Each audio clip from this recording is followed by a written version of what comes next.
कितने लोग भीड़ के रूप में धाम में पहुंच जाएंगे। लेकिन ये तस्वीर मतलब मैं सोच नहीं। इस तरह से भीड़ भाड़ वाला आपका जो डेटा होता है, मान लो आपके पास कोई डेटा है जो कि 2 लाख का डेटा है, 10 लाख का डेटा है, जब भी आप उसको एसक्यूएल में इंपोर्ट करते हैं तो कम से कम इतना टाइम ले जाता है कि आपको कभी कभार पीसी ऑफ हो जाता है। एक तरीका जो है, एक जो हम एकदम से जो है डाटा ट्रांसफर कर सकते हैं, वो है पाइथन। बट आज हम पाइथन से नहीं देखेंगे, क्योंकि कई बंदों को पाइथन यूज करने नहीं आता। दूसरा तरीका है कि आप ऑनलाइन जाते हैं, एक्सेल फाइल को कन्वर्ट कर देते हैं एसक्यूएल की क्वेरी में। उसमें आपको श्योर नहीं होता कि जो डाटा आपका आपने भेजा है वो सही आया है, सही क्वेरी से आया है या नहीं आया है, तो उसका कोई श्योरिटी नहीं होता। और आप डेवलपर हैं और आपको कंपनी में काम करना है, अगर कुछ भी डाटा का हेर फेर हो जाए तो वो दिक्कत बहुत बड़ी हो जाती है। ठीक है।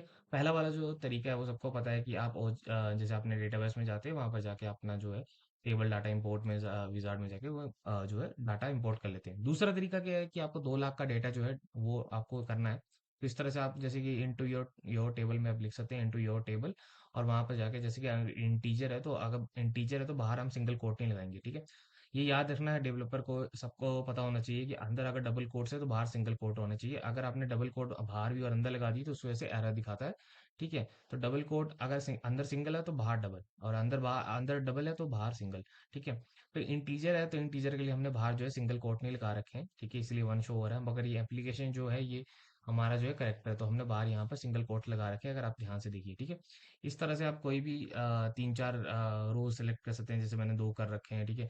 मान लो अगर मैं C2 की जगह अगर मैं जैसे कि E2 भी लेता हूँ।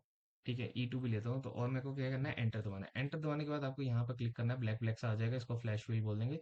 फ्लैश फिल से अपने आप हो जाएंगे। यहाँ पर आप कॉपी करेंगे, इसको यहाँ पर पेस्ट कर देंगे। पेस्ट करने के बाद जो है ये @ है, ये हैश देख रहे हो, यहाँ पर आप कंट्रोल F दबाना, और जो आपके जो भी कॉलम्स है उसको रिप्लेस कर देना। ठीक है। इस तरह से रिप्लेस करने के बाद इतनी सारी क्वेरी आ जाएगी, आपको कॉपी करना है और कॉपी करके आपको पेस्ट कर देना है। मैंने भी इस तरह का डाटा जो है ये किया था इंपोर्ट, और यहाँ पर आपको दिखा सकता हूँ ये शो करके कि यहाँ पर जो है ये 2,16,843 का जो डेटा जो है लोड कर रखा है। तो ये बहुत ही आसान तरीका है आपको डेटा लोड करने का। आपको अगर इसी तरह से ट्रिक और जानने हैं तो आप हमें फॉलो कर सकते हैं। और कुछ भी आपको समझ नहीं आया तो आप कमेंट डाउन कर सकते हैं कि हमारे पास भी इतना डेटा है, हम किस तरह से पाइथन के थ्रू कैसे कर सकते हैं, वो भी हम अगले वीडियो में बताएंगे। ठीक है। आज के लिए इतना ही। Thank you. हाँ, लखां विच मैं भी सी एक हाँ, हाँ जी हाँ, विगड़ी